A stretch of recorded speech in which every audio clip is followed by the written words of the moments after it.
following program is made possible by a grant from the Bigelow Foundation. Welcome to Area 2000. This program introduces our listeners to the scientific approach to discussion of two particular subjects, UFOs and near-death and after-death experiences. To contact the Bigelow Foundation during the work week, call Angela Thompson between 9 a.m. and 5 p.m. at area code 702-456-1606. That's Angela Thompson at area code 702-456-1606. And now, Area 2000. Good evening.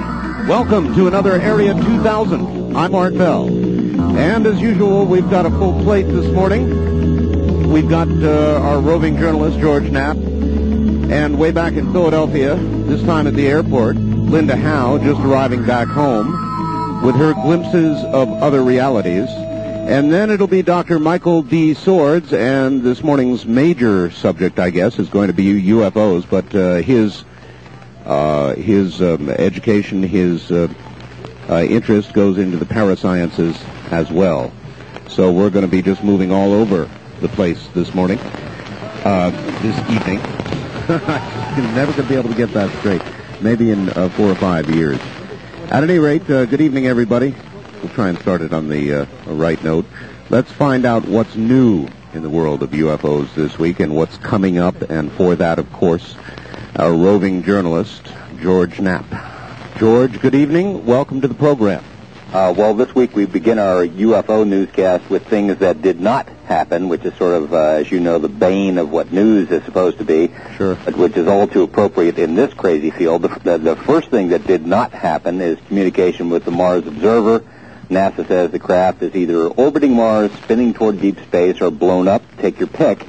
It really doesn't matter much to those who were waiting for information from that probe. Is it now declared an absolute lost cause? I don't think so. I think you've got people who are still hanging on that think that something might snap to life and that they still may get some information. I think, realistically, that's a pretty long shot. However, NASA has now appointed a team of experts to evaluate the possibility of another probe to the red planet, what it'll take, what the objective should be, and the ubiquitous Carl Sagan is on this panel, so we can almost rest assured, I think, that investigation of the Cydonia region, which is of primary interest, I think, to people interested in UFO and alien research, will not be a high priority on that next probe mission, assuming it ever happens at all. The second thing that did not happen is the big UFO event in New Mexico. As we have mentioned on previous programs, former government psychics had predicted a major event in New Mexico in the month of August. They staked their professional reputations on this prediction, and unless you and I, Art, have missed something on the news wires, their prediction was wrong. George, you didn't say government psychics, did you? Oh, yeah, they did. They worked for the government, yes. Can you elaborate on that? I had no idea we had government psychics. Oh, we do. I think the first guest on your first program was probably more knowledgeable on the subject than I.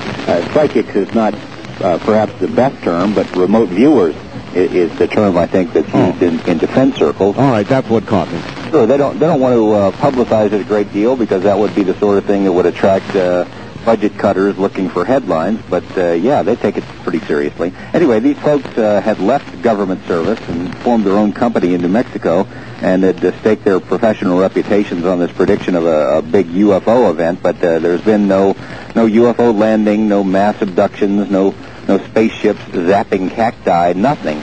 As we warned our listeners long ago, these types of UFO predictions come and go, and almost none of them amount to anything over the years. The real question in the wake of this is, why did these folks stick their necks out so far on such a prediction? What it means for the credibility of the ongoing remote viewer program run by the Department of Defense, and could this be another example of disinformation orchestrated by certain intelligence authorities to discredit or otherwise belittle UFO research in general? I'd be curious on Linda Howe's views on this stuff when you talk to her a little bit later. Art, we apparently have some pretty avid listeners in Clear Lake, California, and we'd like to say hello to them tonight. As we reported last week, Clear Lake is experiencing another wave of UFO sightings at present. It's nothing new, we're told. Residents say the same sort of weird lights and craft have been seen there for almost 40 years, It's kind of comparable to Fife, Alabama, which has had these periodic UFO episodes for as long as anyone can remember in that area. Well, are there more of them lately, George? Why is Clear Lake suddenly in the news? Only because the very efficient Angela Thompson has been following up the story and has been passing along the information to me. I think they have flaps every couple of years or so, and they're in the middle of one right now. The newspaper in Clear Lake has mentioned the program, Area2000, in connection with its coverage of the UFO flap, and hey, Clear Lake, give us a call and let us know what's going on up there. An update on the situation in Russia. As we have reported previously, we managed to obtain some material from alleged Russian UFO landing sites during our journey there earlier this year. The material, which consists of some strange glycerin-looking nodules, we got it from two so-called landing sites, UFO landing sites in the middle of nowhere. Russian scientists we talked to were unable to figure out what the stuff was. We managed to put it subtly, retrieve some of this, get it out of the country. We sent it to a very respected university-connected lab here in the U.S. for analysis. I've not yet received the final written report, but did speak to the research team leader. The bottom line is they don't know what it is either. This Russian doctor that we had spoken with had speculated he thought it might be some sort of cosmic seeding operation, and if you'll pardon the expression, some kind of like outer space sperm. However, the lab told us that whatever this stuff is, it does not appear to be biological. It's not a seed as we know seeds. The mystery persists because the experts were unable to tell us what it is, where it came from, why it was found in two separate sites, hundreds of miles apart. Will you get a chemical breakdown eventually? I sure hope so. Could be reproduced in nature. They are speculating that it might have something to do with lightning. When we get the final lab report on the material, we certainly will share it with our listeners. You don't want to tell us how you got it out of Russia? No, because I'm going to have to go back there. All righty. Stories about a UFO movie centered on Las Vegas scientist Bob Lazar are true. There had been considerable speculation about whether this matter was going to come to the big screen in UFO circles anyway. Lazar has reached an agreement with New Line Cinema. No word yet on when the cameras will roll. A side note for Lazar's many critics, he did not initiate this deal. The movie people came to him. In fact, there's a process deal to be proposed concerning his story. Already it has become apparent that some people out there don't want the movie to be made. Some junior UFO investigators have been scouring the country looking for, in their words, dirt on Lazar, with the intention of sending that dirt on to the movie people and scuttling the project. Best of luck to those folks, but it isn't going to happen. The movie will. Finally, the initial reports from last week were true. The Clark County Library series of UFO lectures and films is sold out.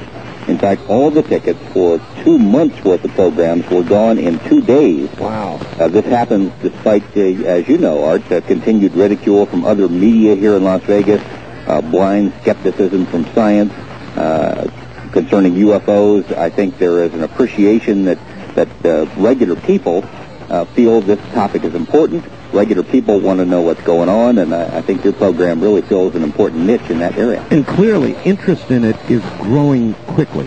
It's exactly right. I had a chance to talk to Dr. John Mack of Harvard a couple of months ago, and he feels there is a quickening of the interest in this, and maybe even feels that the visitors, call them aliens or whatever, they may be responsible for picking up the phone from this. For our sake, well, that's excellent, George. That really does please me. I'm very much pleased that the answer growing. That means that more legitimate researchers will begin to look into all of this, and maybe we have a chance of really getting somewhere shortly. Sure hope so. All right, George, wonderful hearing from you as always. Thank you. That's George Knapp with a lot to say this morning, and of particular interest, those materials that he got out of Russia. And on another note that he mentioned, when we do get a little further into the program and get to a telephone segment, I, too, would like to ask that anybody in Clear Lake who can catch us up on what's going on over there would give us a call. I'm glad to know they're listening. Nice to hear they mentioned us in the Clear Lake newspaper. All right, time for a glimpse into another reality. That would be our Linda Howe, who who I understand is at the airport or near the airport at an airport inn or something of that order, and is doing a lot of traveling. So I guess we'll find out what she's been up to right now. Glimpses of other realities. It comes from Linda Howe, now back in Philadelphia. Good evening, Linda. Hi, Art. Hi. I spent the day in Rye, New Hampshire, which is up near Portsmouth and Exeter. For those listening who are familiar with the Betty and Barney Hill abduction case, it was up in that area that famous first abduction occurred. This was the annual New Hampshire MUFON conference. It occurs on a day, on a Sunday, has for the last 3 years, and this day there were nearly 600 people in the audience.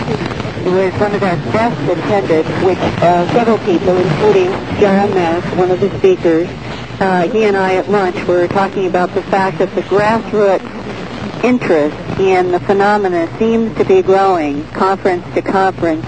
The general audience is getting larger. And today, the people who did speak were John Mack and Richard Hoagland, and I'll talk a little bit about what he had to say about Mars in a second. Myself, Colin Andrews on Pop Circles, and David Jacobs. Most of these people you've had on the program in the last couple of months. But I will start with a recap of what I think were some very important points that Dr. Mack made to set the day off in what everyone agreed was the focus of the conference and will continue to be probably the focus of much of our work in the coming years. And Dr. Mack put it in those ways. Other realities, glimpses of other realities is where we are headed with all of this phenomenon, because it is not just simply the extraterrestrial biological entity that we're dealing with. There appears to be other dimensional aspects of it.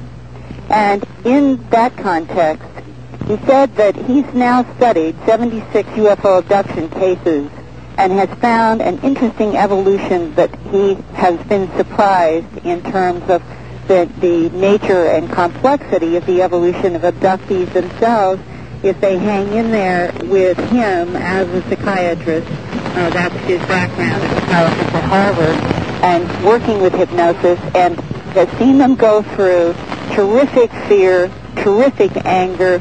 Many people feel like that they have been raped by some kind of a physical entity or being, or taken against their will, or all kinds of physical violations that manifest in terrible trauma. As he said, he has never in his years as a psychiatrist seen the kind of trauma that he has seen when he has worked with the abductees in hypnosis. And yet, he said that in many cases now, if they hang in there and they continue to work together, they seem to come to a point, some kind of a breakthrough. And they pass the fear, they pass the trauma. They end up with a new sense that the abduction experience is concerned with the evolution of their spiritual life in some way. And in that context, he has found, and this has shocked him as a psychiatrist, he said it was very difficult for him in the beginning when these episodes began coming out, and that would be an abductee who, under hypnosis, trying to deal with the abduction experience, is being taken back to their birth, trying to find out where these experiences begin, and he's suddenly, apparently, in another life, and in another life, the same beings or beings that look like the ones that were involved in the abduction in this life are in what appears to be another life.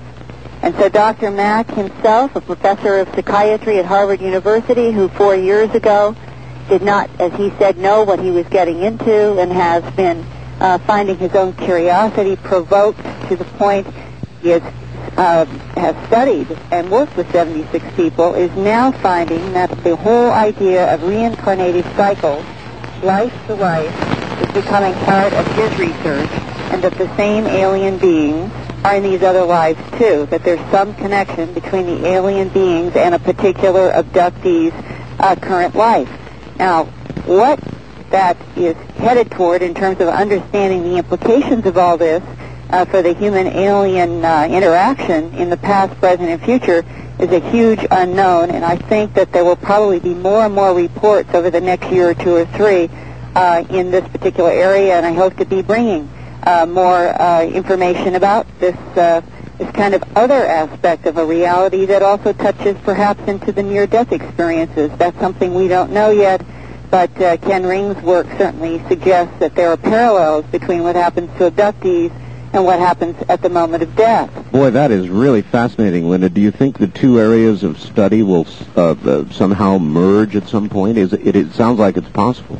Well, in my own research, I am exploring both all the time, and Dr. Mack and I and others, we see each other on a somewhat regular basis at conferences, and I think what will continue to happen is we will keep sharing our own research and our insights about all of this, and as we see something that seems to be another insight, I will certainly report it on Area 2000. And so the radio listeners and you and I and George and all of us, I feel like we're all learning together as we move along each week.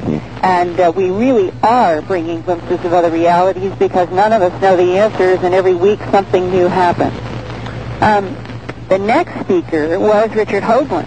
And there were 2 hours of his particular focus of research about Mars and his, I guess you would say, almost 10-year mission to convince the world that there is an artificially constructed face up there that's a mile long and 1,500 feet high, and that it was placed there, according to his estimates, based on a whole variety of research they've been doing, way before the current cycle of Homo sapien here, let's say in the last 25 or 50,000 years. He's placing it back much further than that. And he explained that this work that he's been doing on the face on Mars and other structures has now been awarded a major scientific honor in Sweden just in the past week or two, because Sweden believes that the mathematical work that people like Torin it's in Washington, D.C., Errol Torin, who works for the Defense Mapping Agency, has been involved with research on the mathematical relationships on Mars.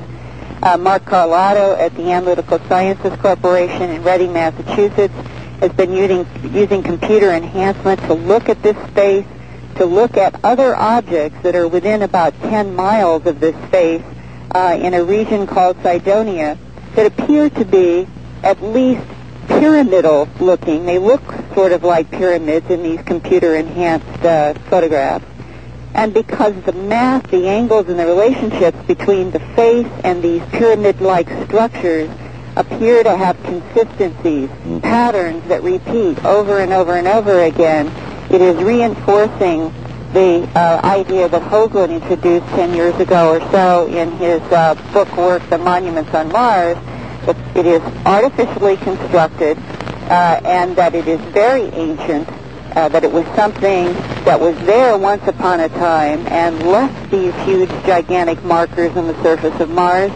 And the big question is, why? Now, he personally stated at the conference today that he has sources that are suggesting, as George has talked about, that the orbiter is actually not in a failure mode, but has continued to function on some kind of classified channel because they wanted to get pictures of this region and other regions of Mars secretly. All right, Linda, I've got to stop you here because somebody faxed me something that I'm sitting on, and I don't know what to make of it. It appeared in a publication called The Weekly World News, September 14th edition. It purports to be a rather high-resolution picture of the face on Mars, and it is absolutely startling. And I guess I'm going to have to figure a way to fax it to you or get it to you. It comes with a story. It says that this was taken on August 20th, this August 20th. Well, if it were anything else but the World Weekly News... You'd be ready. Yeah, I hear what you're saying. Seriously. Well, these are problems. The problem in all this is we always get leaks here and there, and Hoagland is saying that he's had what he considers to be firmer leaks than just speculation or the Weekly World News, that something actually is still functioning on Mars, but that the government does not want us to know anything yet until they've had a chance to analyze what's up there. Now, I suppose there are two possibilities. One is that it is not functioning and we'll never know and they're going to have to relaunch something. Or they are getting some kind of data and then somebody's going to have to come up with a scenario of how they would reintroduce this lost satellite orbiting around Mars so that they might reintroduce some data from a planet that we haven't been to since 1976. Well, Linda, they have been right along suggesting that, they may regain contact, so they're leaving the door open. Yeah, and that may actually reinforce what Richard Hoagland had to say today in New Hampshire about this new information, that it actually is functioning. He also suggested that in December that there will be a NASA mission to repair the Hubble telescope. Right. And he was indicating that he believes that the mission, the repair mission itself, is also a type of cover-up, that they actually are going to be using that telescope to focus on some kind of multiple asteroid-like objects that are supposed to be coming into the solar system right now and that they want to track on Hubble. But what we now have, since this is in September, it's not very long until we get to December. We've only got 2 or 3 months to see how is information about Mars, the Hubble telescope, asteroids, how is it going to be handled, and is there something that is going to come out of all of this that will culminate maybe in the government finally telling us something straight about the whole alien connection. That's what I'm hoping will happen. Wow. Well, I'll hope along with you. And let me just give you one quick update, and then I'll pass it on to you. All right. And that is, I got a call Friday before I left for New Hampshire from Dr. Levengood. And he had had a chance to look at that black tissue around the wheat seed from that enormous 445-foot formation in Churchill that I talked with you all about now 3 or 4 weeks ago when I was in England. That first night I got to Alton Barnes, and this big, enormous, beautiful formation was laid out in that wheat field.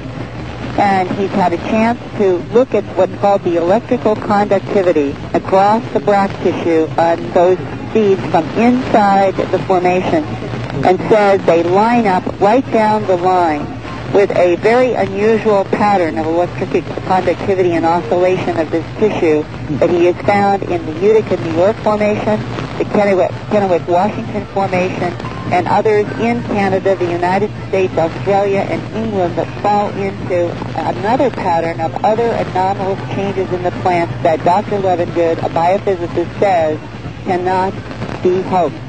So, for those caught up in the politics of cynicism out there that are convinced that Doug and Dave, Jim Schnabel, and Robert Irving must be making all of these, they are going to have to show Dr. Levengood and the scientists how they are actually changing the fundamental microfibril structure of seeds and wings.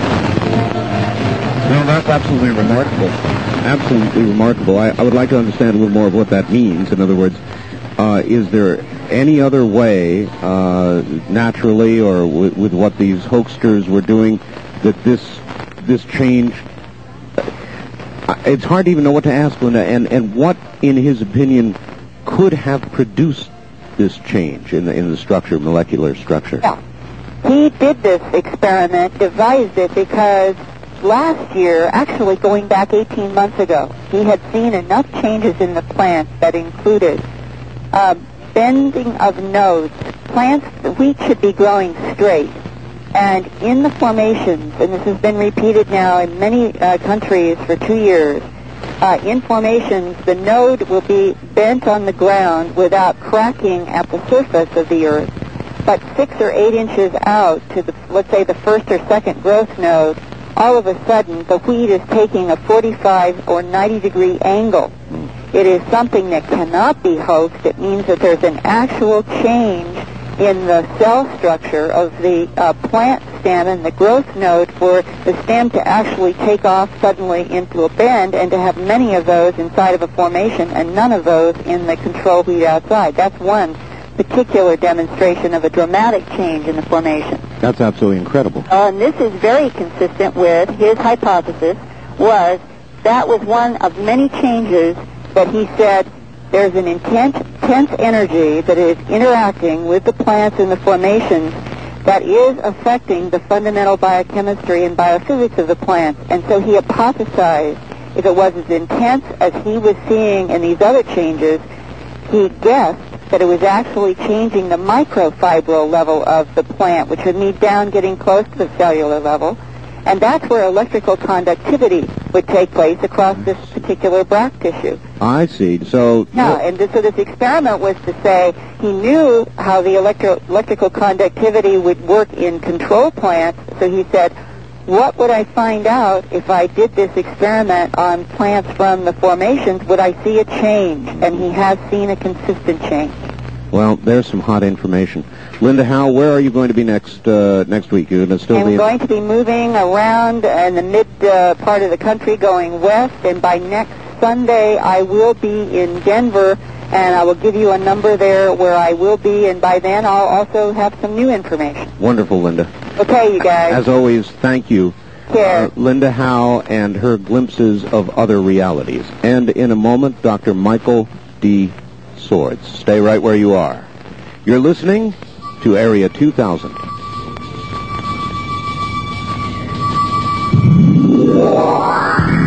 From Jackie Gone's Plaza downtown, this is KDWN Las Vegas.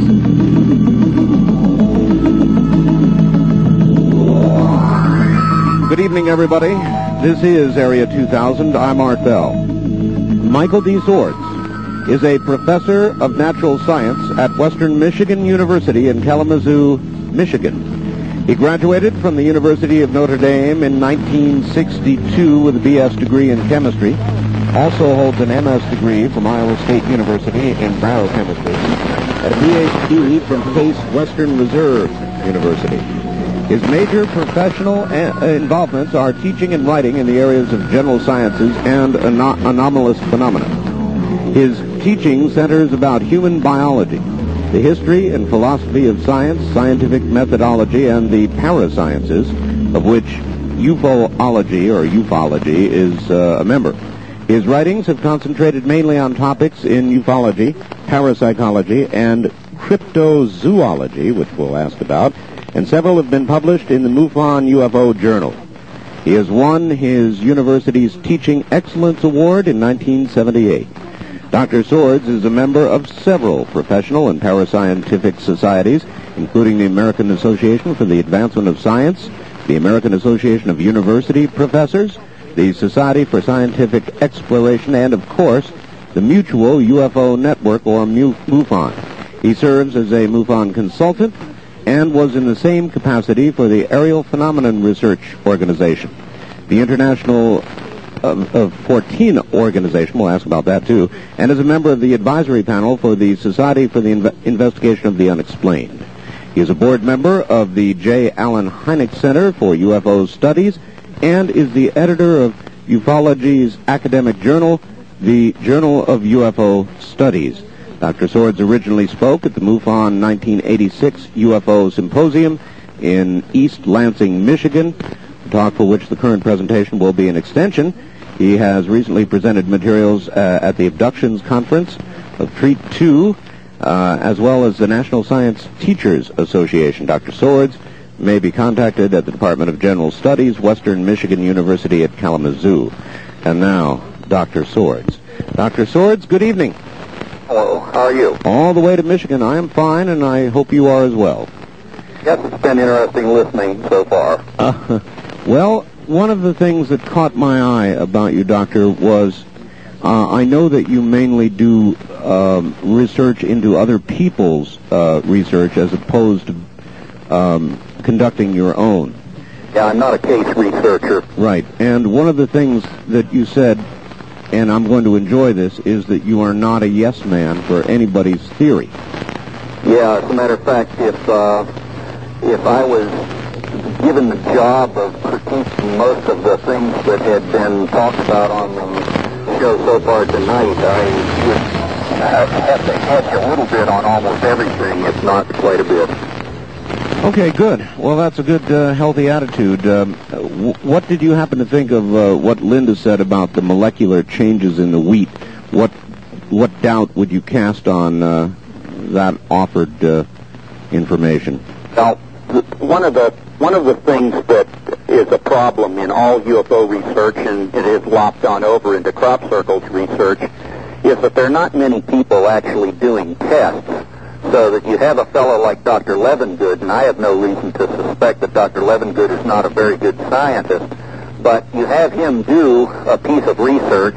He's not actually on the site himself. He doesn't do his own sampling. Somebody else does that for him over there and then sends it back to Michigan. And then no one else except Dr. Levengood, who to some degree is working at very long range, rechecks the information. So something like Dr. Levengood's work could be brilliantly correct, but from the point of view of the academic community, since it's such an extraordinary thing, you'd want to have a researcher right on the site doing this stuff and then following in kind of a team research mode all the way through to the data, because it's a matter of trust, after all, as to whether everything was done properly all the way down the line. I don't really have that much negative to say about Levengood's work. I think it's pretty interesting stuff. It just needs to be repeated. Well, as you've looked into what all these other researchers have been doing, and I try to ask every guest I have this same question, are you personally convinced, or do you lean toward the theory that, or the fact that we are indeed being visited? In other words, is something really going on? In your view, have you come to that personal conclusion? I don't think there's any question that the UFO phenomena entails some very major mysteries which could very well be extraterrestrial produced. But the UFO phenomena at large, I think, is composed of mostly errors. And so when you, in other words, I don't think it's as robust a phenomena as people tend to want to make it, who kind of want to keep the excitement going in almost like a Saturday morning cartoon style. In the United States, the folks are impatient and we want a miracle on the street corner every second. I think that the UFO phenomenon has a lot of great cases in it that for which the most prominent hypothesis would be an extraterrestrial hypothesis. I think the abduction phenomena also has some great cases in it, but the vast majority of these things are very unconvincing, and a lot of the stuff that has accreted to the UFO phenomena is, I think, erroneously stuck in there. Well, I'm wondering, as you look at the various researchers' work, for example, abductions you mentioned, how do you sift through, or what methodology do you use for trying to determine what has some credibility and conversely what does not? Well, the abductions thing is a very difficult thing to understand. But you have two kinds of researchers, basically. You have researchers who become very personally involved with their clients, and God bless them for that, because these people are hurting. But at the same time that they do that, they don't really gain any information that you could count on as objectively gained in some way. In other words, they're more like client counselors than they are researchers. And you have other individuals who proceed according to sort of old-fashioned UFO research that go to the trouble of checking the people's backgrounds out and talking to other people who know them, trying to give some feeling for the observer credibility. So the first thing I do is I look at the research methodology of the person who is of the researcher who's making the claims.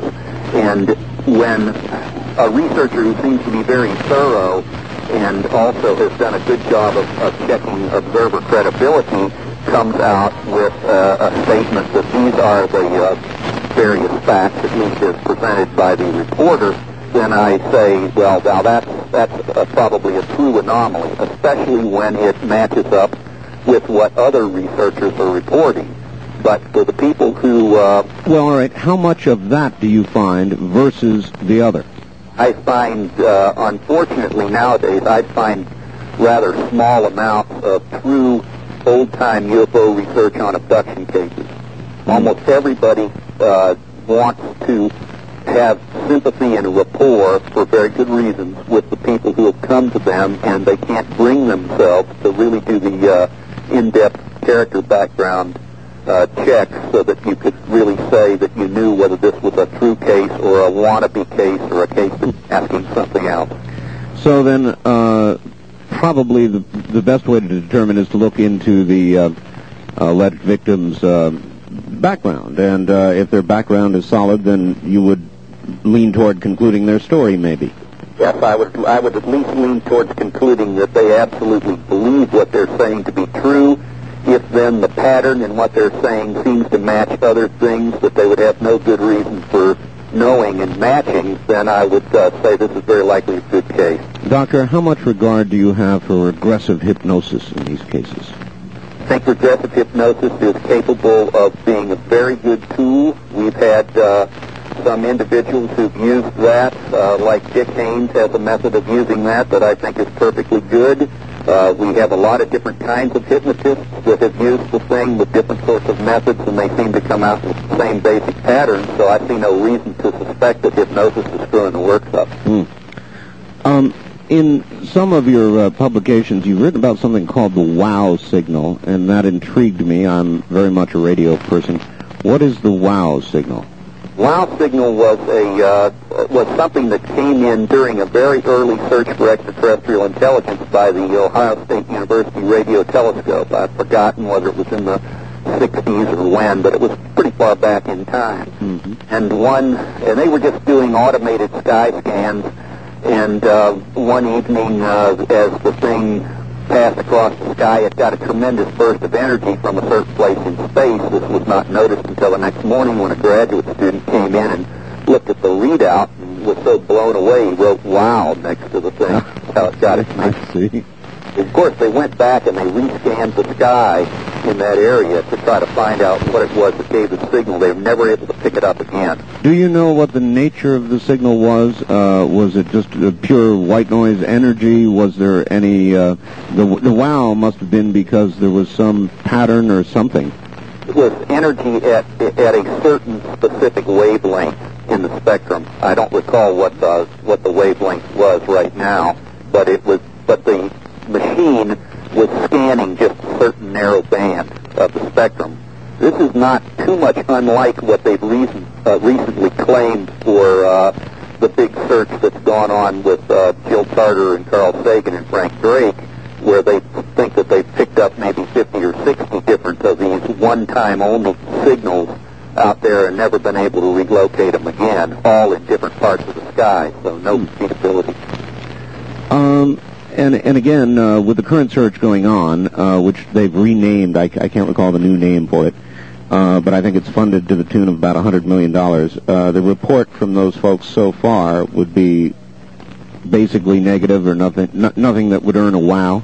So we'll have to see how much kind of a thing that they want to run on the politicians who they're trying to get more money from, to see what spin they put on it. But I think intellectually, honestly, you'd have to say that their results are negative, but they're going to feature, I'm sure, the fact that they've got these one-time glitches or whatever it was in the signals from these various points in space to hold out as a carrot that this thing is probably worth continuing. I see. That's what I predict. Sure. Let me try this one with you. Linda Howe was mentioning something we frequently talk about on this program, the possibility of parallel universes, and I was particularly intrigued with her mention of the possible tie-in between reincarnation, parallel universes, and this business with UFOs and abductions.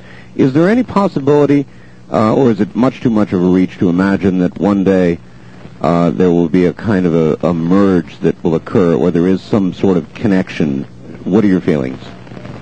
Well, if one assumes that the so-called abduction phenomenon is not just one phenomenon, but is in fact a lot of different things that are causing something that sort of looks the same on the surface, then you might be able to say, well, there's one part of this thing that looks like it's ET-based, and there's one part of this thing that looks like it's, say, some kind of a peculiar human mental carnival, and that there's maybe some other kind of thing that's much more paranormal. I don't see at this stage of our investigations, of our knowledge, how one would want to be too confident in making any claims in one of those areas. But I would say this, that you can certainly imagine a cosmos that has reincarnation in it that has nothing to do with parallel realities in any sense other than kind of a loop through a disembodied spiritual existence. You don't have to have a Jacques Valléan, Magonian type parallel reality or something like that.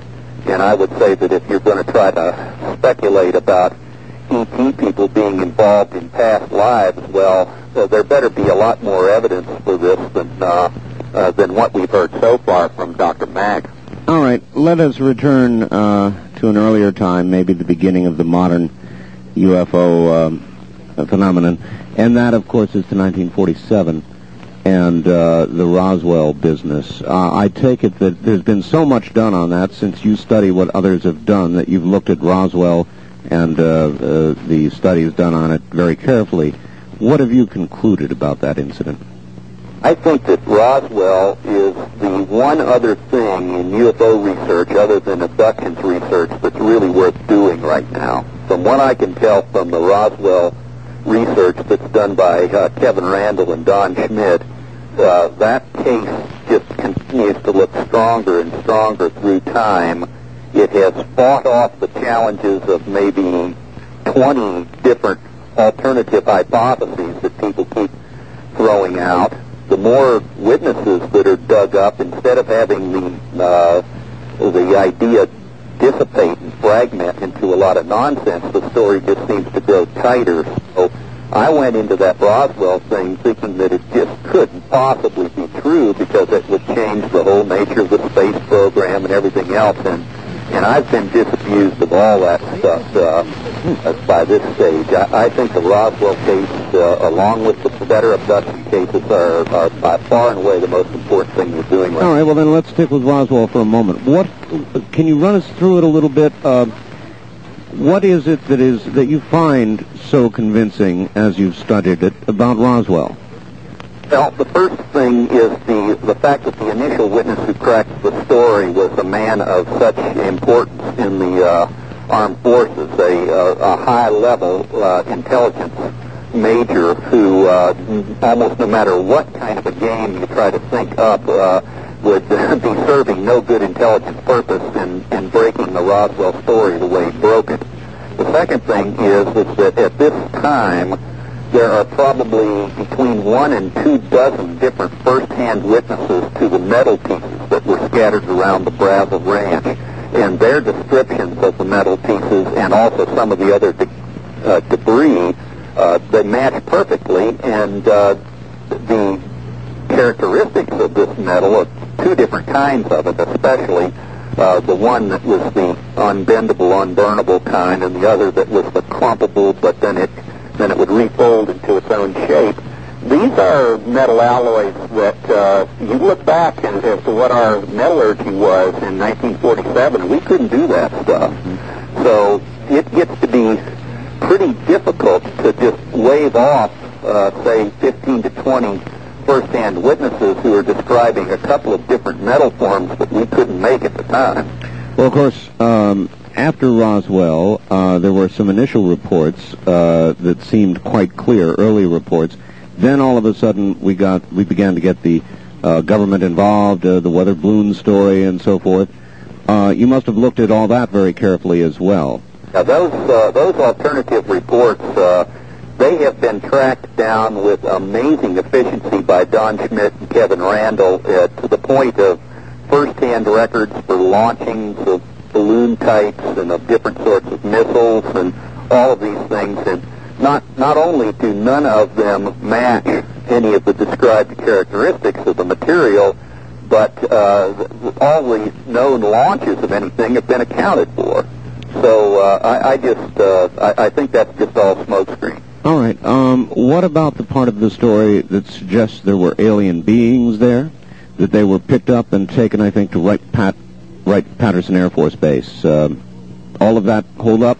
The alien beings part of the story is not as strong as the debris part of the story, but once you get the debris part of the story sort of established in your mind, it's a lot easier to buy into the craft occupants, especially since on one or two rare occasions a witness will talk some about both. And so if that person was credible on the metals, that person is probably credible on the beings. Still, in terms of the so-called body site, because there are two different locations, a debris field in one area and then a body site much closer to the town of Roswell, that body site is still pretty much a work in progress research-wise. There are prime witnesses for that. I've been in the presence of a couple of these people. They are still holding on to their anonymity. I think one of them is about to be willing to come out and be quoted all over the place. But that's still a work in progress, and that needs to be firmed up before too much is claimed. All right. Well, all this works very easily then into the government cover-up aspect of this.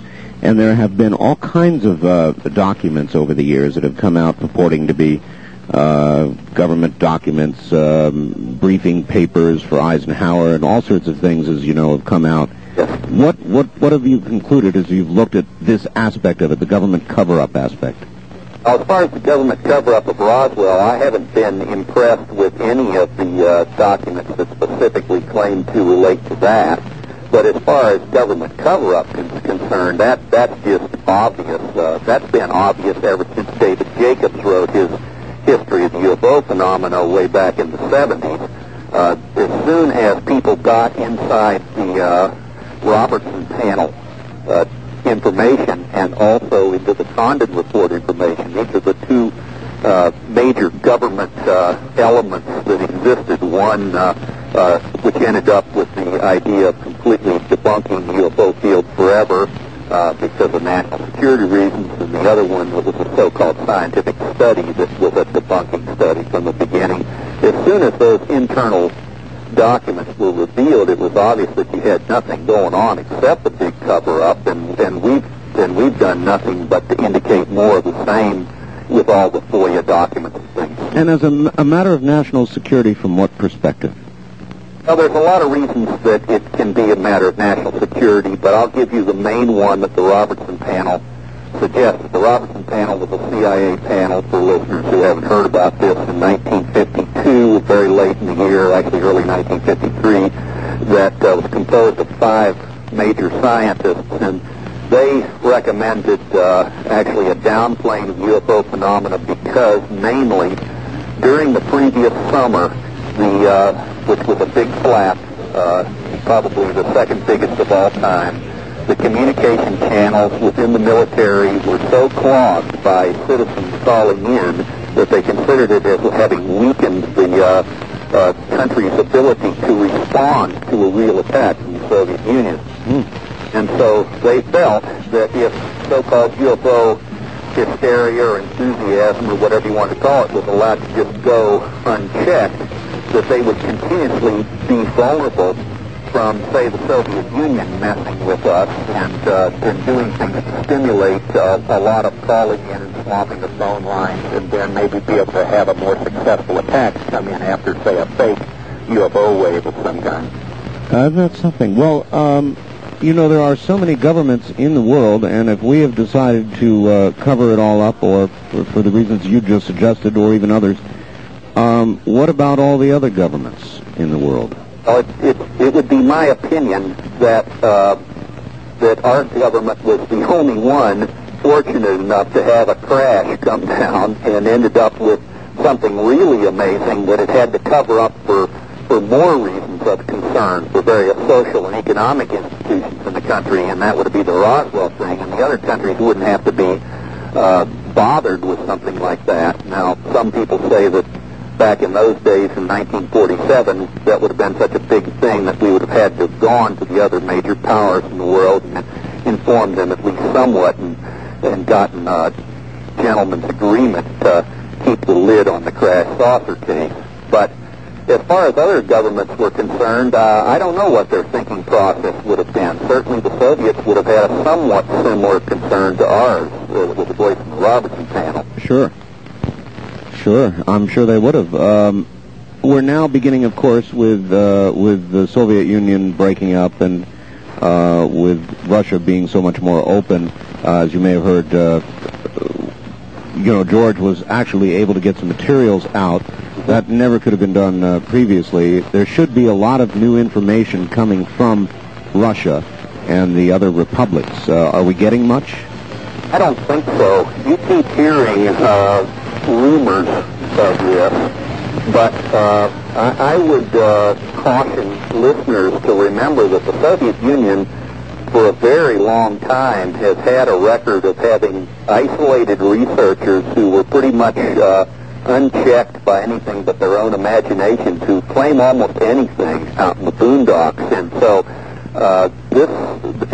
unless we get some extremely good, trustworthy information from research institutes that are backed by known scientists, I would not just automatically swallow any stuff that comes from the Soviet Union. Now, the other thing to say about that is, though, that Dr. Haynes from NASA Ames, which is someone that you may get on your program sometime, he's a very good scientist, he has made a link with Soviet scientists who are interested in UFOs, and it's hoped that as this liaison becomes more firm, that we will get some genuinely good case research out of them, but to my knowledge, that has not yet happened. All right. One popular theory, and one of my favorite subjects, is time travel, and I noticed that you'd written something on UFOs as time travelers with a question mark after it. It is at least as possible a theory, when we're left with nothing but theories, to imagine as any other. Could it be that what we regard as UFOs from elsewhere actually are from our future? Is that possible? For Walt Andrus in the MUFON Journal some time ago, I wrote actually a pair of papers separated by a couple of years to try to analyze whether that theory could make any sense or not. When you take a look at the shape of the typical UFOnaut, it turns out kind of amusingly, to me at least, that critter does look like something that you might expect due to what's called a neotenous shift, or a gene rate growth shift, so that our own human species might tend to look a little bit more like our own fetuses grown up, to say. And so I thought, well, that's kind of amazing that the biological part of this thing could actually make some sense, that it would be the same species just in a future mode. Is there anybody, Doctor, doing any work on computer projections, one might imagine, of how we might continue to evolve? No, and the reason why is that when you look at the thing in terms of the theory of evolution, it doesn't make any sense. We basically have stopped our evolution. Now, we're not going to change on the basis of just natural activity. Now, we might choose genetically re-engineer ourselves, but and that would have to do with this beyond shift. Boy, that's fascinating. You're concluding we have stopped our evolution. Yes. Then what? Now I'm pushed on time. I've got to do a newscast at the top of the hour. I would like to come back and continue this with you. So relax for about 5 minutes. We'll do some news and come back to you, Doctor. Okay. All right, Dr. Michael D. Sorez from Michigan with us. More Area 2000 coming up. I'm Art Bell.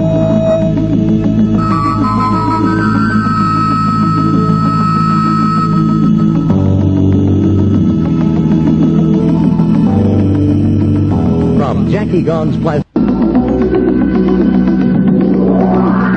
Good evening, everybody. Welcome back to Area 2000. I'm Art Bell. I'd like to remind you, if you have information on something involving UFOs, parapsychology, life after death, we would like to have you, encourage you, in fact, to contact the Bigelow Foundation. They are the mentors for this program, and a great deal of research that is done generally into UFOs, life after death. You can contact the Bigelow Foundation at area code 702 702-456-1606. Your contact there, Angela Thompson. Area code 702-456-1606. Back now, in just a moment, to Dr. Michael Sorez, who is somebody who looks into other people's work and investigation. And I've got a couple of questions continuing on evolution here. In the metropolitan area of Las Vegas, you're welcome to get on the phone lines and line up to ask the doctor a question if you'd like. The local number, of course, is 383-8255. 383-8255. Toll free from outside the state of Nevada. Our number is 1-800-338-8255. Take these down, please. 1-800-338-8255. The wildcard direct dial lines are area code 702-385-7214, 7214. And finally, if you have never called at all, you're welcome, of course, on the first-time caller line, which is area code 702-385-7213, or 7213. With that, back now to Kalamazoo, Michigan, and Dr. Sorez. Good evening again, Doctor. Oh. We were on this, you really stopped me when you said that our evolution has stopped. How do you conclude that?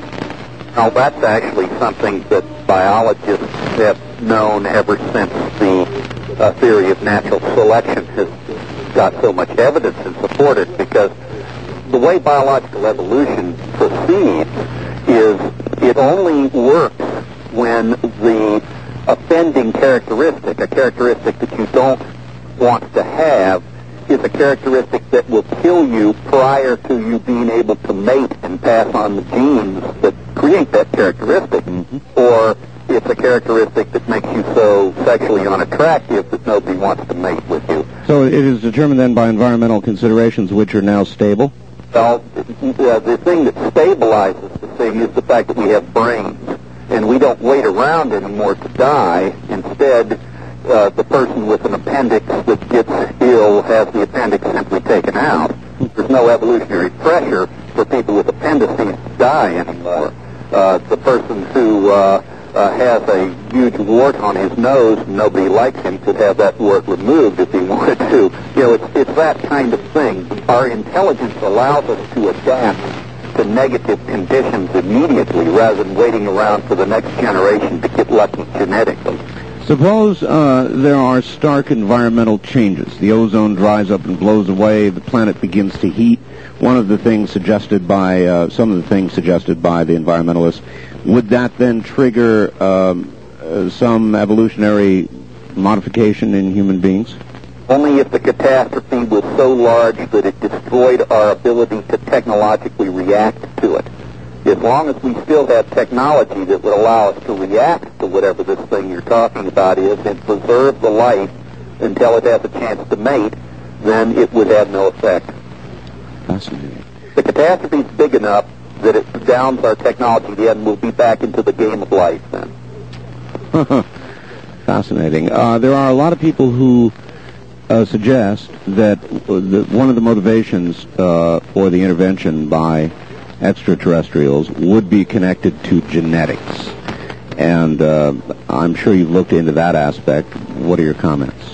Well, I have tried for years to get David Jacobs and Bud Hopkins off of that because it does not make any sense whatsoever. And finally, I think I've succeeded in getting Dr. Jacobs to change the way he talks about what he found.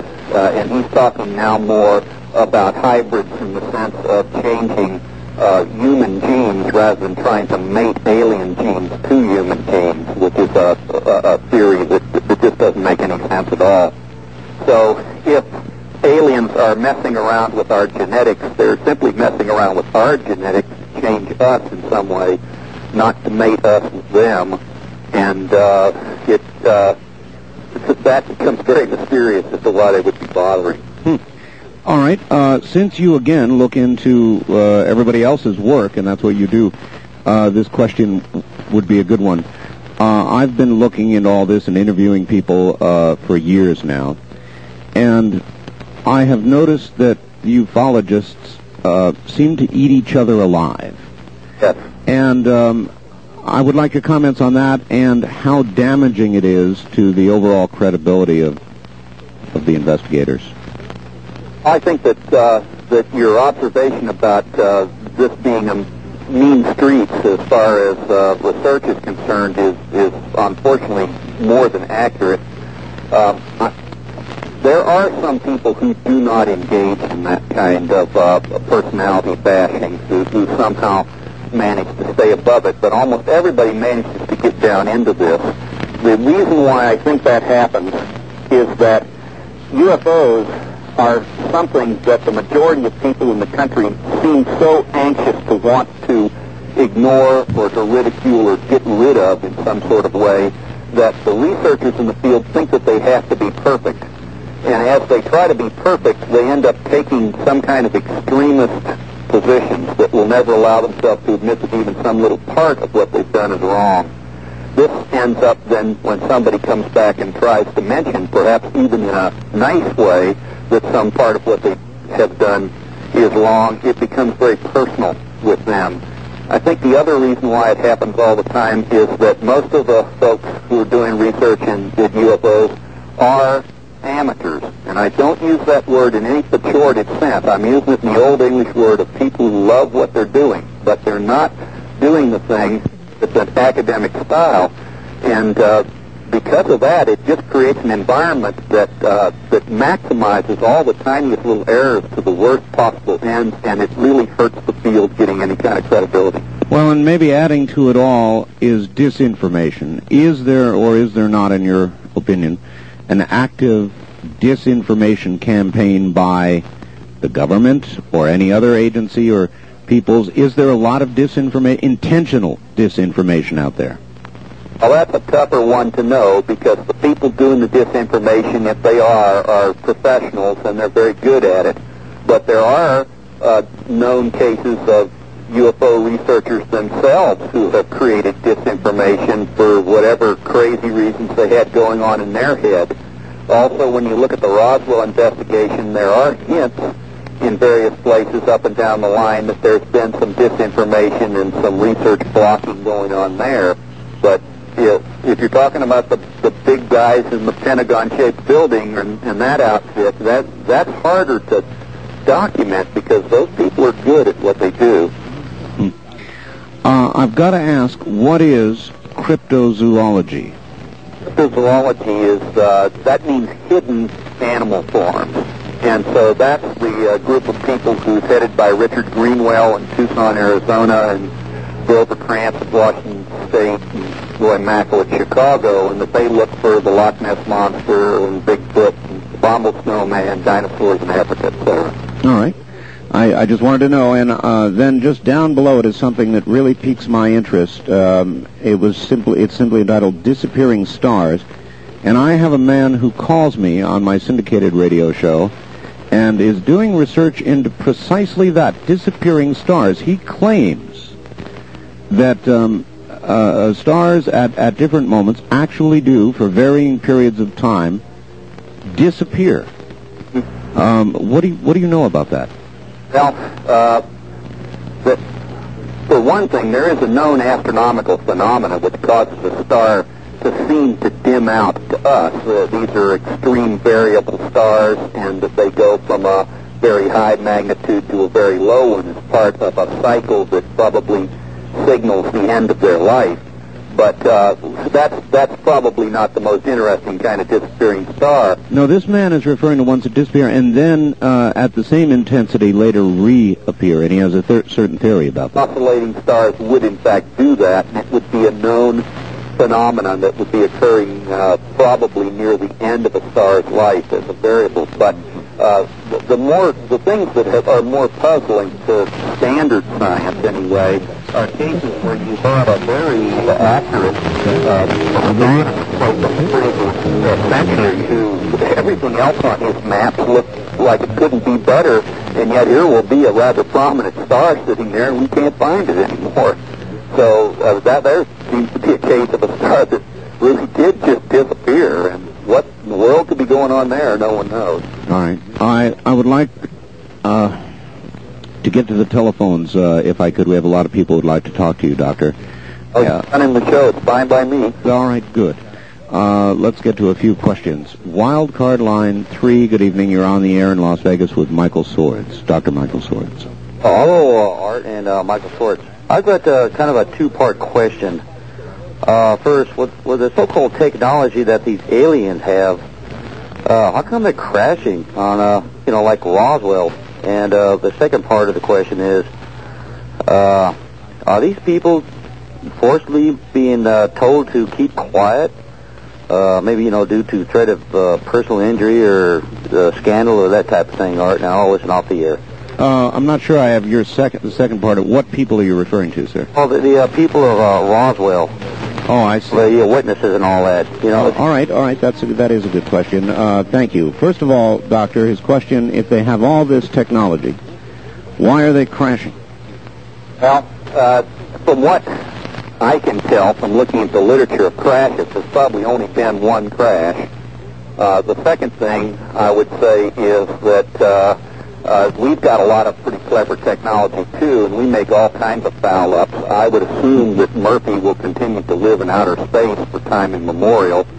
The third thing is it's suggested that the Roswell event occurred during a rather large high-voltage thunderstorm.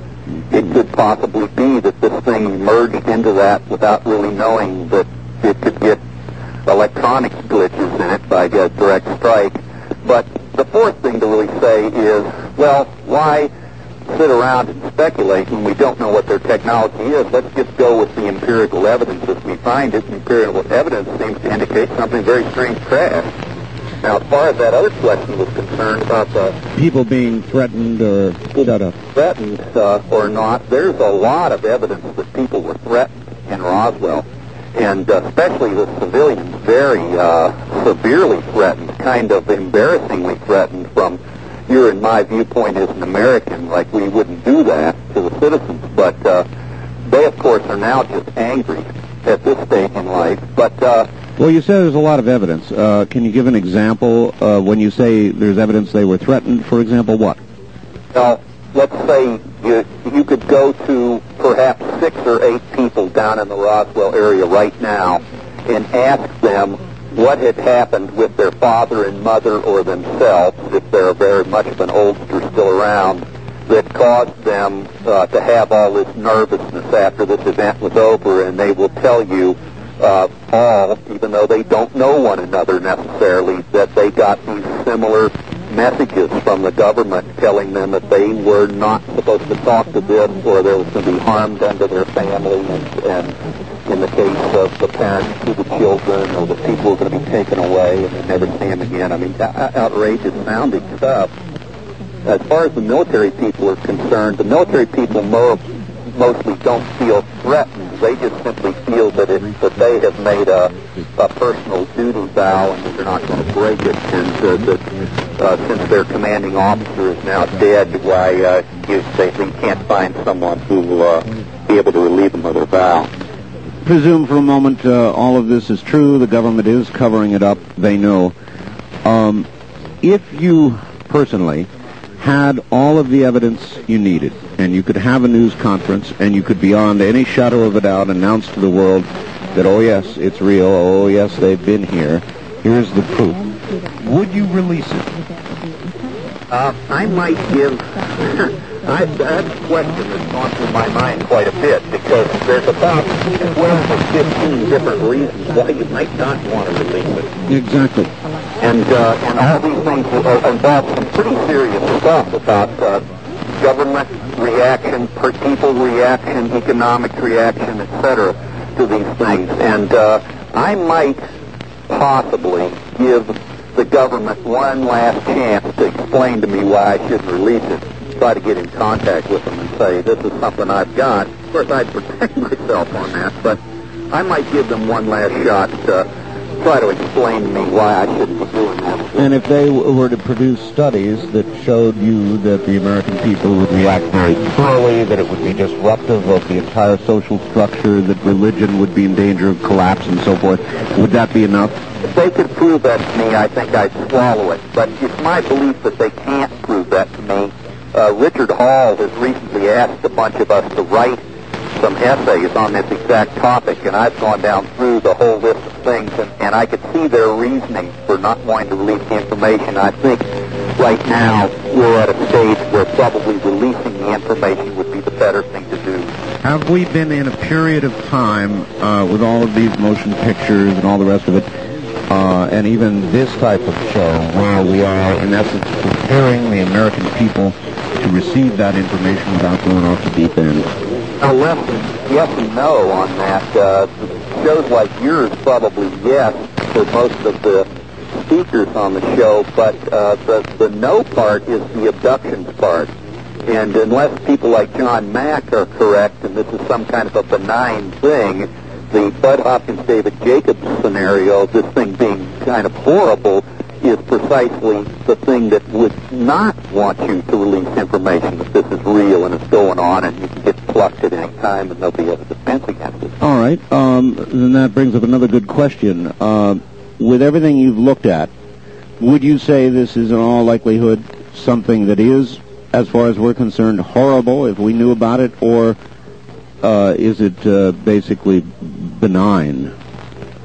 It's my guess that, and this is just a guess, and for goodness sakes, don't rate this as anything more important than one person's opinion, but the guess is that because human beings do not seem to have been deliberately harmed in some physical way, now admittedly there are some possible exceptions to that in some of the claimed cases, but I still think that some of that stuff is pretty loose as far as the claims. But I would say that the worst case scenario that I see so far would be of some self-centered group of individuals, ETs or whatever, that were using human emotions in some kind of a way, but did not intend any kind of a permanent harm to the host.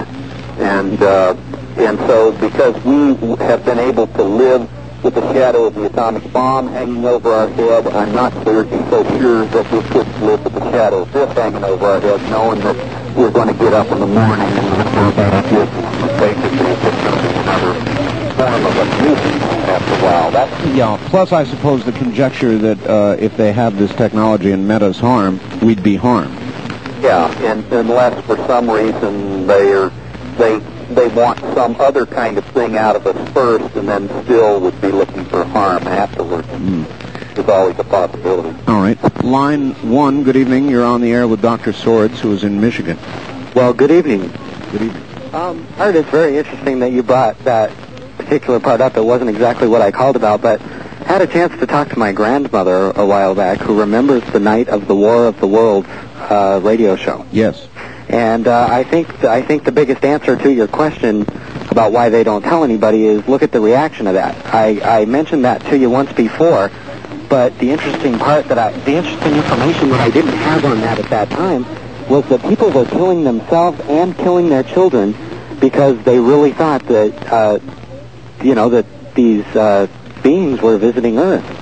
Well, of course, if you ever heard that radio show, it was awful. I mean, they were zapping people, eating people. People, it was not a benign visit. So that was then, and that is an interesting subject. Well, I'll ask the doctor about it in a moment. The thing on that, though, that I want to elaborate on, Art, is that, yeah, maybe the times have changed and our technology has gotten a little bit better, but human nature is human nature. I mean, if I were out in the, and it seems really funny to me that the only people that really get a chance to experience this kind of stuff is Billy Joe Bob, who lives, out in Boo-Foo land. The thing that really gets me about human nature is human nature. He's going to feel, I need to protect myself. I've got a gun, bang, or, whatever else. I can't really tell you of very many people who are going to sit back with open arms and say, come on in, have some tea, tell me about where you're from, and that sort of thing. I think people are going to be really on the defensive. And as far as, all the movies coming out in this radio show, I really think that these kind of things can desensitize people on a lot of issues, but I don't think this is one of them. All right. Do you have a specific question, or? Well, I would like him to comment on that. All right. We will do that. Thank you. Doctor, I guess he's saying that you can't be desensitized really on this issue, nor can you be prepared, and he points to that radio broadcast. Indeed, that was a big disaster, and I wonder if a decision, for example, in Washington to keep all this silent might be based on that catastrophe, which is probably one of the best studies of what human beings would think. The government's perfectly aware of the Orson Welles broadcast situation, and in fact it appears in a couple of studies that were made by them to ask the questions about the response to just the general question of the meaning of extraterrestrials. I think, with all due respect, that the young gentleman's facts on what went on in New Jersey are wrong. The extent of the damage there were basically automobile accidents and things like that. People... Not a lot of suicide, people killing their children, sort of thing. My reading of the situation, there was, I would say none of that, but let's be open and say little or none of that. I don't believe that any of that went on. In terms of what kind of people are done, it isn't always Billy Joe Bob out in Podunk. We know of people all up and down the socioeconomic spectrum and through all the races, and it's a wide mix of people who are coming in and talking about this. One of the guys who makes the rounds is Dr. John Salter from, I believe, South Dakota State University, and here's a guy who took almost a totally intellectual approach to the experience all the way through. I do think it's true that there is going to be a significant segment of the American people who are very anxiety prone, and you can't desensitize them to that. And that I think he's right. But I think on the other hand, we have been, as I mentioned before, living under a threat that is at least as horrifying as this, namely the hydrogen bomb, for a couple of decades now, and somehow or other, although it scarred us, we've managed to go about our business. So I think that the jury's out as to what the impact of this would be. All right, Doctor. Hold on just 1 second while I do a station ID, and we'll be right back. You're listening to Area 2000. My guest this week is Michael D. Sorez, Dr. Michael D. Sorez. He looks into other people's research in these areas and is a fascinating individual, which you should know by now. If you would like to make a comment, the only line I have open is one local line that we just cleared at 383-8255 or 8255.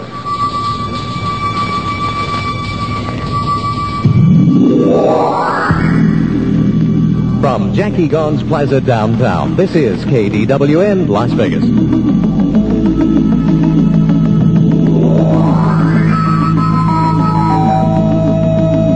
Good evening. This is Area 2000 on the air every Sunday evening from 8 until 10 o'clock. Happy to be with you. Back in a moment to Dr. Sorez. Well, no, back right now to Dr. Sorez. Doctor, you're back on the air again. And there are a bunch of people that want to speak with you, so let's keep moving through these calls. Good evening. You're on the air with Dr. Sorez, who is in Michigan. Where are you calling from, please? Good evening. This is Sid from Los Angeles. Los Angeles. All right. Okay, just correction. The previous caller said there was mass panic. Yes, it was a disaster in 1938 with the Orson Welles show, but there was nobody killed.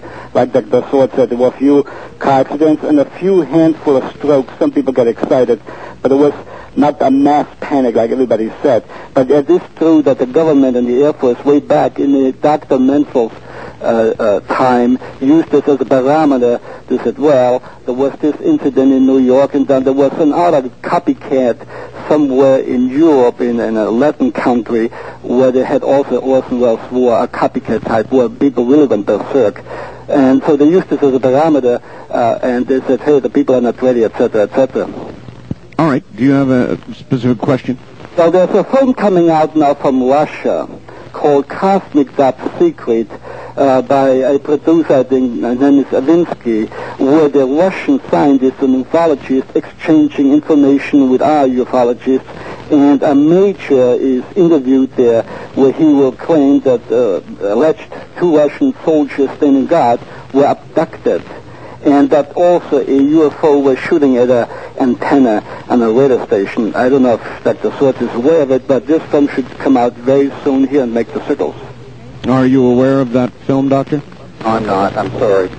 All right. Well, he's not. Well, it will make the circles eventually, but the Russians are catching on now, and trying to have the freedom of speech. In some way, they're behind in UFO research, but they're more open-minded than we are. They really are hungry for knowledge, and they have less fear than we are. We have we have a coverage on here, an umbrella of fear, because we've been so conditioned that the ETs are above. Somehow Russian people embrace the ET contact. They need just more information. They're hungry for the information. All right. Thanks, Fritz. And that is a good subject. Linda Howe was in Europe a few weeks ago, Doctor, and there does seem to be a very distinctly different attitude through Europe and I suppose in Russia and elsewhere than there is in this country. How do you account for the, I don't want to say unnatural interest, but greater interest in America in this subject? I think that we're not getting a very correct view of what the Europeans and the Russians really have in terms of interest. After all, what do you have? You have a few U.S. researchers going over there. Naturally, the people they're meeting with are the people who are most interested in UFOs. They're going to put on their most positive views on the thing, especially the Russians do that, because the Russians not only want to make linkages with the U.S. researchers, but they also want us to help support their research because Russia's so destitute for money. The major institutions over there, so the Soviet Union for UFO research, ends up every time, and I understand this and don't voted against them, but they end up every time asking you for money at the end of their letters. And hard currency, please. Yes, indeed. And I don't think that I would say that if anything in Europe that there's much less interest in UFOs. The tendency of the people who study UFOs in several of those countries is to view the thing as a psychosociological phenomenon. In fact, that's the heartland of that particular theory about UFOs. I would say that if there is an unusual interest in the Soviet Union, it might be because they've just gone through so many decades of atheistic materialism and that this is kind of a religion substitute to them. But other than that...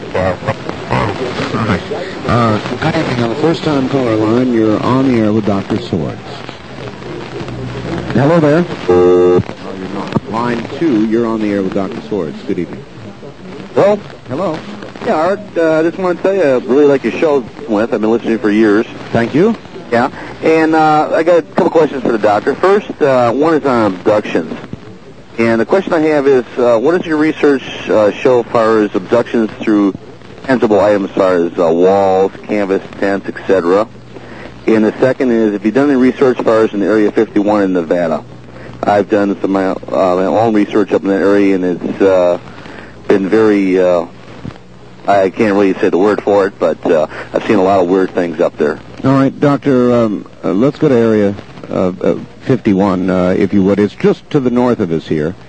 And I wonder what sort of, there's been a lot of documentation and research about this area. Some people speculate there are discs up there, and so forth and so on. What have you learned about that? Well, as far as the more spectacular kinds of claims are concerned, I haven't yet been very impressed with those because of the very fragmentary nature of the information and to some degree the aspersions that have been cast on some of the people delivering it. But in terms of there being a lot of weird stuff in the air over there, I don't think anybody doubts that. Aviation Week and Space Technology magazine is constantly documenting very high-performance envelope vehicles that are flying over Nevada, and to me, if I take that as the baseline of my information and I look back through time, I think that what they're flying out there is spectacular, but I don't think it's beyond the direction of the technology that you see just prior to that, that's real good old-fashioned U.S. technical magic rather than extraterrestrial technical magic. So I haven't seen anything yet in the Area 15 idea that would lead me to believe that we have to have UFOs and back-engineered alien technology out there, although I sure have heard the rumors like everyone else has. And it certainly might be the place to take it if you had it. Caller, what was your first question, please? First question was on far as abductions through tangible items such as houses and walls or tents, that kind of thing in remote areas. Getting back on far as Area 51, I want to ask Dr. Fowers if he's had any observations as far as anything as far as pulses in the area, as far as like laser type items. I've seen whole mountain ranges lighted up in that area. We're talking magnitude of 10 miles across in depth. All right, Doctor. Well, I've heard from some of the people on the air tech side of the thing that the engines of the so-called pulsar craft are so great that when they turn on, that they light up the whole area around. So again, I think that it's not. It doesn't sound to me like it's a laser effect. It sounds to me like it's the ignition of a big engine. All right, I'm going to tell you about 2 weeks ago. I'm 48 years old, Doctor. I've never seen a UFO. 2 weeks ago, I saw something I absolutely could not explain. Though I think it might have been an experimental aircraft. On my way home, a large triangular craft passed about 150 feet above me. It was actually lit up. It had what appeared to be anti-collision lights, 2 white lights, 1 red light at each point of the triangle, and that's what it was, Doctor. It was a perfect triangle, and at about an altitude of, I'd estimate, 150 feet, passed above me, making not even a sound. I had my automobile stopped. You could hear crickets a quarter mile away. I mean, there was no sound at all, and it just passed above me. Now, I live in a valley just adjacent to Area 51, and my presumption is I saw some sort of incredible experimental aircraft. I have no idea what it was, but it was low enough and slow enough, I would describe it almost as floating, that it absolutely simply is nothing that I know that we have. It was remarkable, Doctor, remarkable. Yeah, I'm impressed with that kind of a thing because, first of all, you're a credible witness seeing something fairly close. It's a good close encounter of the first kind report, and it matches the pattern of the so-called Belgian triangles that were researched so well by the Belgian government a few years back. It's almost precisely the same description that was given for the objects that appeared quite often over a several-month period in Belgium. Well, I don't know what I saw. If I was pressed to the wall, Doctor, I would say that I saw some sort of experimental aircraft. But most people feel that they have to. The crux of the thing is that if what you saw was the same kind of an object that was in Belgium, then the key thing is the Belgian radar reports, which show an extremely rapid direction and upward acceleration that should have produced more G-forces than a pilot could have taken, and do seem to be a little out of the performance envelope that we would expect from a current technology. A little out is putting it mildly, and I'm still thinking very hard about that encounter. I just thought I would take that moment to discuss. Okay, line 3, you're on the air with Dr. Sorez in Michigan. Good evening. Good evening. I think everything means one point, to make believe people that they will be alive after death. And this is not true. All those people who believe in the UFO, Those are the same people who talk all the time about Jesus and his mother, who they see those people, they see Jesus and his mother in different kind of places, like Medjugorje, like in Poland, like in different, and this is absolutely not true. You need children to tell them those kind of stupid stories about life after death and about Jesus alive and his mother alive and UFOs. And you make it's a propaganda now, like they grow like mushroom after the rain, after the collapse by the Soviet Union. So they try to make people believe in more stupid ideas and more stupid lies. Thank you. You're welcome. Now, in that man, Doctor, I just left him on because I wanted to hear it, and I wanted you to hear it. There are a lot of people who react just like that man does to this information. They may make the best case for never releasing it. There's anger, hostility, and I have this feeling that if the information ever came out, that man would be on the warpath. Yeah, that was a very quiet sound coming to me, and so all I could get from that is that this was a gentleman who was specifically complaining about UFOs, same size Blessed Mary Virgin things, or Precisely. like that. Yeah. What I would say is that we've always had a element in society that needed some very simplistic grounding, or they become somewhat unhinged, and things are going to happen. When we walked on the moon, this kind of a person is either going to go into a state of denial that it never happened, or it's going to have some kind of a life crisis.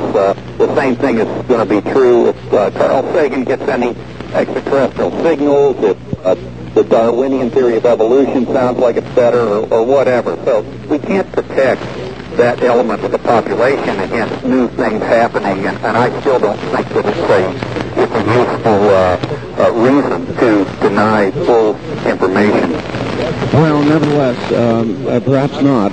Is there any way of estimating what percentage of people in the population would react as that man seemed to be?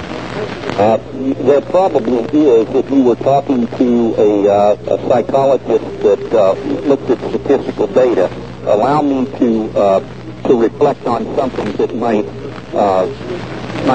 cast some light on that, but it wouldn't do exactly the same thing. When you look at the way in which human nervous systems are geared, you find that about 1% of the human species is geared at such a high level that they can't even get their thought processes to go straight, and we end up calling them things like schizophrenia. If you boil that down to the next stage in the curve, you might say that there's between, say, 5 or 6% or so of the population that might be so highly wired that they're anxiety prone. Well, that adds up to a lot of people these days. It does add up to a lot of people, but there's no way to protect that group of people from the fact that life goes on. And so I would say that you let life go on, and you don't try to cushion things and hide them, because if things get worse and then they do break, you've just made a bigger problem. Indeed. All right, Doctor. Good evening. On the first-time caller line, you're on the air with Dr. Sorez on Area 2000. Hello, Doctor. Hello. I have a question for you, and, the question is, have you noticed, or is there any research being done on what seems to have changed the physiognomy of the women of mainly Western Europe and North and South America? And I have some examples. Well, go ahead with your example. Well, for instance, the arms of women since roughly the mid-70s have become very long, and their hands are either very narrow with long fingers or large hands, thick fingers. The facial structure seems to have stabilized in a very angular dimensions. The mouth has widened. The features are becoming very close set, and the length of the leg is becoming long, and also its sides is becoming very narrow, very slender. Where does this information come from? Yeah, I've got the same question. Where'd you get this, sir? This is just observation. Oh, I see.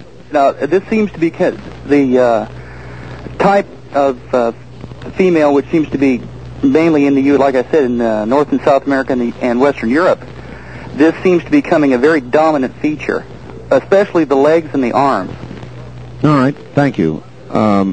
Doctor, do you concur with any of those observations? Oh, I'm afraid we're going to have to get Dr. Sorez back. All right, caller, I appreciate it. We're going to have to find out if he concurs with any of that. Take a look at the beach. Take a look at the beach? The next time you look, well, say at movies from, say, roughly 1960 to date, when they show crowd scenes or women at the beach, etc., not the actresses, but just general women, and you'll see what I'm talking about. It's becoming real striking. I've never even heard such a thing suggested before. Try it. Try it and see, and you'll begin to notice certain features are becoming standard. Well, do you think that's just something you're noticing, or do you think it's actually some sort of, real change that's gone on? Well, from what I've seen, it seems to be a genuine genetic change. It's not. I'm not talking surgical alteration either. Because who in their right mind would have, for instance, the muscles in their calves reduced? And how would you narrow someone's hand without cutting away so much musculature that you couldn't close your hand? That's a very good point, caller.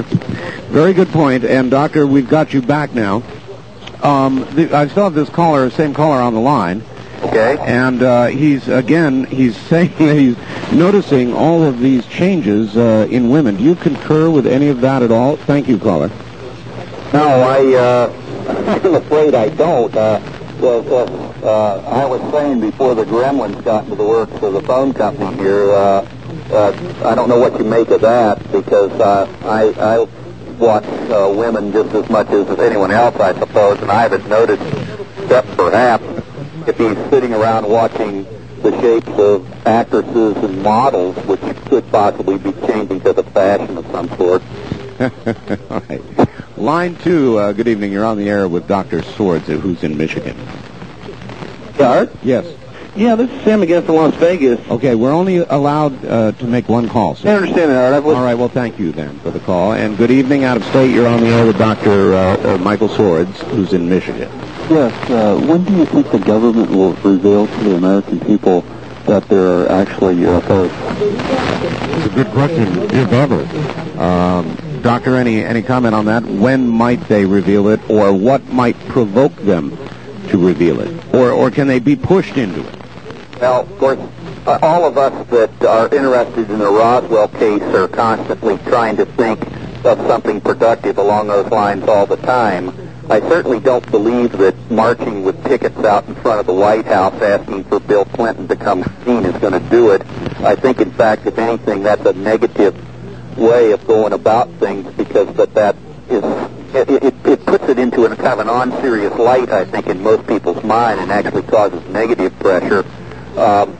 If there were another couple of major breaks of the security people, then perhaps the combination of what's already known on Roswell and, say, a current guardian of the black box that contains this stuff would come through with something.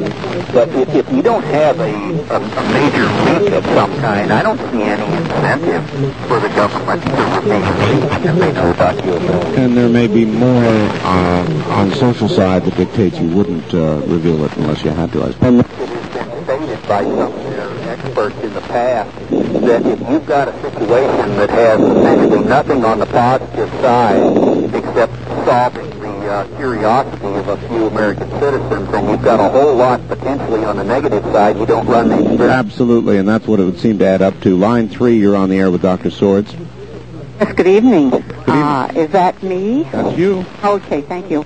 I was on my way home, and I heard this discussion, and it must have been at least 20 years ago. It might have been a little longer than that. I remember my husband came home with a book, and it was called Chariots of the Gods. Has the doctor ever heard of this book? Oh, I suspect so. Thank you. Doctor, what about that, Chariots of the Gods? Well, he's talking about the thing that made Eric von Daniken a multimillionaire, of course. Eric von Daniken actually did the concept of ancient astronauts a disservice. There's nothing inherently wrong with the idea that you could have had extraterrestrial visitations at ancient times, and that these particular visitations would have affected the cultures in terms of the making of their buildings or more likely the sculpting of their mythologies. But since Eric von Daniken played so fast and loose with the facts and made such horrendous errors and howling zingers throughout his book, he took what was a potentially respectable theory and it completely ran the entire scholarly community off of it. At one time, even Carl Sagan, prior to von Daniken's input, even Carl Sagan had broached a chariots of the gods type hypothesis in a famous search for extraterrestrial intelligence textbook that he wrote. And of course, Carl Sagan wouldn't be caught dead uttering anything about that now. Big flap going on now about Mars, about the Explorer, the loss of the Explorer. What feedback are you getting on that, Doctor? The feedback that I'm getting is that that NASA just screwed up, and that we set back a couple of years ago and yucked it up and called the Soviets a bunch of goons for pushing the wrong button on their Phobos probe, and now we've apparently made not a computer error, but a mechanical error, and that there's some sort of a transistor that has been known to have failed in a couple of other spacecraft before that was also put back into this thing, and that if it failed again, like it has failed before, we would have lost contact. So that though, it seems so unlikely. If you had a transistor that had failed in one craft, surely you would put it through its paces. You'd already experienced a large financial loss as a result of it. Why would you put it in yet another craft? It started failing the rings on the shuttle before we let one blow up, too. Good point. We're capable of any amount of stupidity because the organization is so big that it doesn't keep good track of our pieces. All right. Good evening. You're on the air with Dr. Michael Sorez, who is in Michigan. Where are you, please? Hello? Apparently not. Line 2, you're on the air with Dr. Sorez. Good evening. Yeah, about that, the world news thing, those are hoaxes, those pictures on there. They just want to sell, one shot out of it. I hate to buy those years ago, but they're all hoaxes. Yeah, it wouldn't surprise me. I'm very well aware of the reputation. Do you have questions for the doctor? Sure. All right, I understand. Thank you. Good evening. You're on the air with Dr. Michael B. Sorez, who is in Michigan. Where are you calling from, please? Santa Ana, California. Santa Ana. Go ahead. Yes. I just wanted to say that I really think they should disclose any information that they have on UFOs. I feel like I should have a right to know, and I want to know. And I feel like, I don't know, maybe it would do some good for a lot of people if they knew that there was something more than, or something bigger than us, than this, beyond this planet. Something to strive for, I guess. Well, I guess that has to be balanced against what the doctor said about what the reaction would be among, say, 5% of the population or so. But it sounds as though you're looking forward to it. Yeah, and I think that the 95% should outweigh that 5%. I think most people would welcome it, and it would do wonders for, I don't know, I guess just our whole outlook on things. All right, very good. Thank you, ma'am. Just a comment, Doctor. She thinks the 95% would benefit far more than the 5% that would go around the corner. Of course, we don't know about 95% or 5%. We don't know what people are thinking, but the government has already tried to play that mind game, too, and see how that came out. And what the Brookings Institute said in their report to NASA was that when a superior culture and an inferior culture intimately meet, and so that there's a genuine sharing of information between them, the inferior culture almost always dies in terms of a self-ordaining kind of a culture and becomes just a appendix sucking in whatever it gets from its now big brother and doesn't any further develop on its own. So that as Carl Jung, the famous Swiss psychologist, was supposed to have gotten this information about talking to an Amazonian shaman. The Amazonian shaman said back to Jung, "You have stolen all our dreams." And so the happy thought of us having this wonderful new possibility out there might well be very negative as far as independent development of the human race. All right. Line 3, you're on the air with... How are you doing? I'm doing well, sir. Need more time for these I know. Joe's, but anyway, real quick, I'm just curious been trying to get that shuttle off the ground. Is that? It is now off the ground. Well, Yes, it did successfully launch. Oh, finally, yeah. I was just curious if that had anything to do with that screw-ups, or they were just pressured by people from the unknown that they didn't want it to launch or something. No, it's up, sir. Okay. All right, thank you. Out of state very quickly as we run out of time for Dr. Michael Sorez in Michigan. Good evening. Line 1, good evening. Good evening, Art and Doctor. I'll try to make this fast because I know time is running out. First of all, Doctor, have you ever heard of Noah Fredericks, who is a biblical and UFO researcher? And then I have a second part to the question. I have not. Okay. He basically believes that UFOs have been around even before biblical time in history. And my question is to do with the finger formation of alien descriptions. If you ran every description on a computer, do you know how many, or if many came up with 6 fingers? And the reason I'm asking, the other day when I was doing my own biblical research, I found that in 1 Chronicles 20th chapter, verse 6, they mention a being with 6 fingers and 6 toes, that he's of large stature. All right, I'm sorry, time just about gone. Doctor, any response? Well, the UFO humanoids are almost always described as having either 4 or 5 fingers and not 6. Dr. Sorez, we really could use a whole lot more time for this subject. We only get, however, 2 hours. And as I do with most of my guests, and particularly you, since you look into everybody else's research, I would like to have you back sometime. Oh, that's a possibility. Well, it has been a distinct pleasure, and you're an easy interview, and I thank you. Well, you're welcome. Well, be a fool. You have a good evening, sir. Dr. Michael D. Sorez, and I'm afraid that's it, everybody. We operate as close as we can to what's going on here, to the clock, and so that's going to do it. Remember, if you have any information at all that you would like checked out, anything you would like looked into, the Bigelow Foundation has the ability and has the resources to accomplish that, and I urge you to call them. Their number is coming up now, and we'll see you again next week at 8 o'clock. The preceding program was made possible by a grant from the Bigelow Foundation. This has been Area 2000, a program that introduces our listeners to the scientific approach for discussion of 2 particular subjects: UFOs and near-death and after-death experiences. To contact the Bigelow Foundation, please call during the week between 9 a.m. and 5 p.m., area code 702-456-1606. Ask for Angela Thompson. That's area code 702-456-1606. And be with us next Sunday evening at 8 for another edition of Area 2000.